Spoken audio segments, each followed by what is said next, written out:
Welcome to Manchester United Matters channel. I go by the names of Rokan David. Onto this channel, smash the like button, comment and share. And if at all you're watching us for the very first time, endeavor to go into the lower right bottom corner, smash the subscription button. After smashing it, hit the notification bell, and that will enable you get notified each and every time I upload a video onto this channel in there for you. Now today, you know that United is having an early kickoff into the Premier League as they talk on the side which goes by the names of Everton in there for you. It's a very big game for United because they really need to win this game, because after winning it, they are really going to be level at points with Arsenal, which is going to be later, which is going to be playing later against a side which with Brighton. Anything can happen in there because Brighton is a tricky side in there. But all in all, let me first give you the doubtful players you shouldn't expect to be into this Manchester United starting lineup of as they take on a side which goes by the names of Everton. The first player goes by the names of Edson Cavani. He's ruled out. Fred and Scott McTominay are also ruled out. Then Luke Shaw is also ruled out because they're supposed to get out some metals into his joints in there. Remember, they put them into his leg when he broke his leg against PSV and Heaven, those days of a manager who goes by names of Louis van Gaal. That's when it happened in there. But all in all, those are the players you don't expect to see the starting 11 of Manchester United in there for you. Good news is that Ronaldo is back into the starting 11 of Manchester United. He trained very well, and we expect him to lead the line today as the United takes on a side which goes by the names of Everton in there for you. Without further ado, allow me bring you my predicted lineup that I really believe that Eric Ten Hag, I'm already saying Eric Ten Hag. I'm so much addicted to Eric Ten Hag, and I really want him to be at Manchester United. So that's the problem I'm having right now. But I'm sorry, it's Ralf Rangnick there for you. The Germany who really is in terms of Manchester United in there.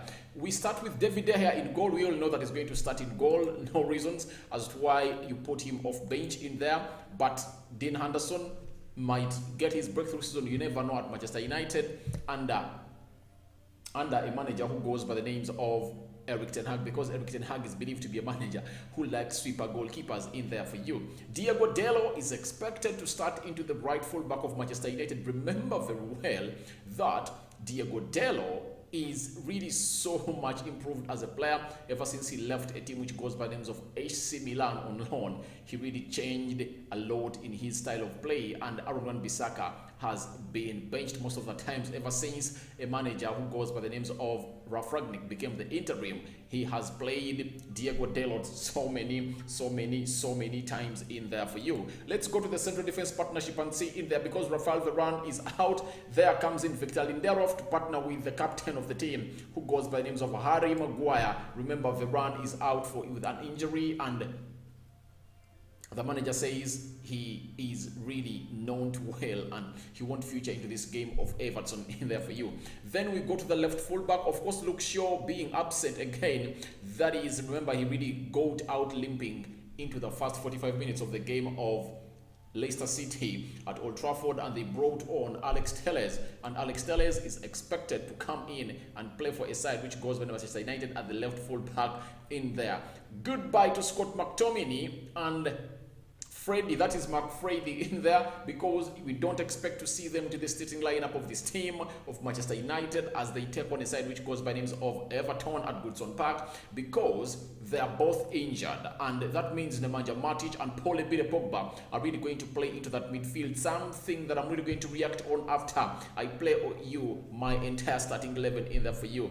Bruno Fernandes-Borges, who has just been given a new deal at Manchester United. Obviously, that is his starting position, and no player at Manchester United can see Bruno Fernandes out of the starting lineup. He's going to play as a central attacking midfielder in there for you, and we go in onto the right. This is really going to be somehow tricky, but I really believe that Marcus Rashford is going to start onto the right attacking side of the midfield, because he has not been starting very many games, and a lot of English media came out and criticized Ralf Rangnick for not starting him as a centre forward in the game of Leicester City, where Ronaldo or Cavani or Mason Greenwood were not present, and they said it would have been better for Manchester United to come up and really do the needful and say, oh, Ralf Rangnick, please, can you start Marcus Rashford in there for you, but he didn't start him, and he came off the bench in there, yet he had no centre forward, and he played Bruno as a false 9 in there for you.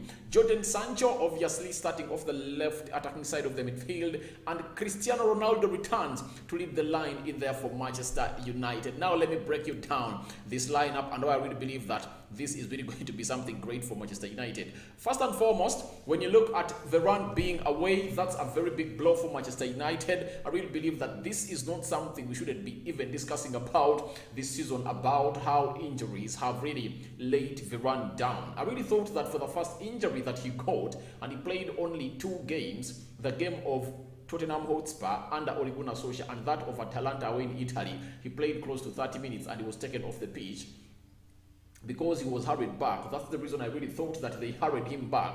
But oh my God, this has gone on to keep affecting the French international in there, and he is an injury-prone player this season. He's having lots of injuries, something that is worrying me and other people of Manchester United that support it.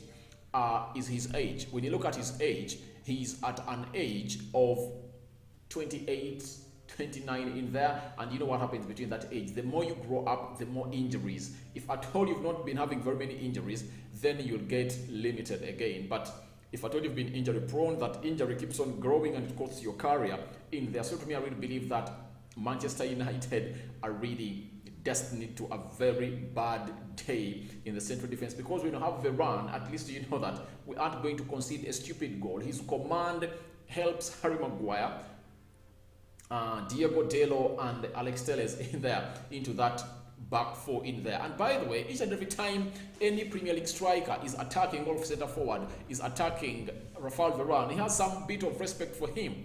It's not something that will just go on and attack fully to him like they go on to Harry Maguire. They say, all right, Harry Maguire is not a basic player. Let me put that ball and burst into space and see whether I can really touch me or stop me in there. So I really believe that it's a very big blow, but we have nothing to do. We are really going to play with Lindelof and Harry Maguire. Don't expect Eric Bailly to come in, because the manager looks like he does not like him into that central defensive role in there for you. When you look at the double midfield pivot, for me, this is a very big plus. It's a blessing in disguise that Scott McTominay and Freddie have really gotten themselves injuries and they're out of this game, because I really believe that this is supposed to be our ideal midfield, Paul Pogba and Nemanja Matic. But the problem is, Nemanja Matic is really a player who is aged.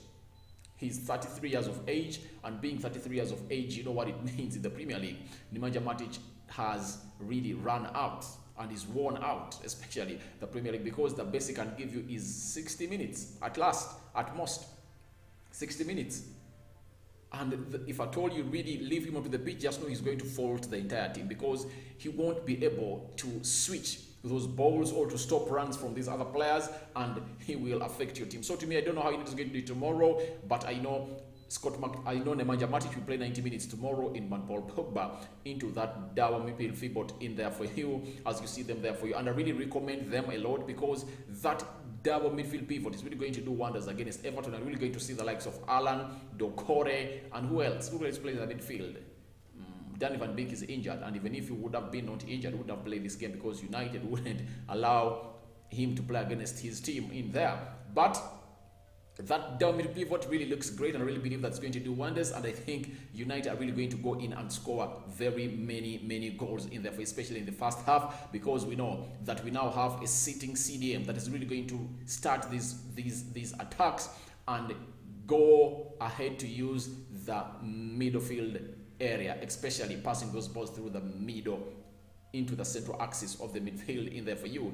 Rashford is one of those people that people will say, why are you putting Rashford into your starting line? I really believe that he's really going to be given a chance tomorrow to start, because Elanga started in there, but I really believe that it's really going to make a lot of sense to Ralf Rangnick to know to it that when I brought on Marcus Rashford as a substitute in the game of Leicester City, he changed nothing. So it's better to start him into this game, and after starting into this game, then if at all he doesn't really prove to you that he's really back to his fully fitness, especially in the match. Then you take him off and bring on a Langa in there for you. Then Sancho is the usual suspect. You know, he's one of those best players of United ever since Ragnick came in through. And Ronaldo returns to lead the line. Remember, he missed that game of a side which goes by the Leicester City in there. So to me, that is the starting lineup of Manchester United, and I really believe that that's how Ralf Ragnick is going to stand with his starting lineup of Manchester United into this game. Feel free to go into the comment section and tell me what you think about this predicted lineup that I really put up into this game of football in there. Remember the last game we played at Goodson Park, we won this game by 3-1, and it was one of these games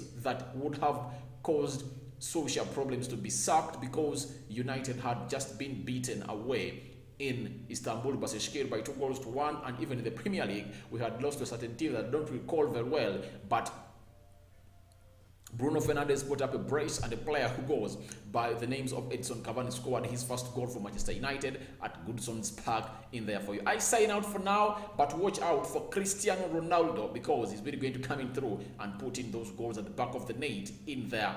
And I'm out. See you later when this game is being played.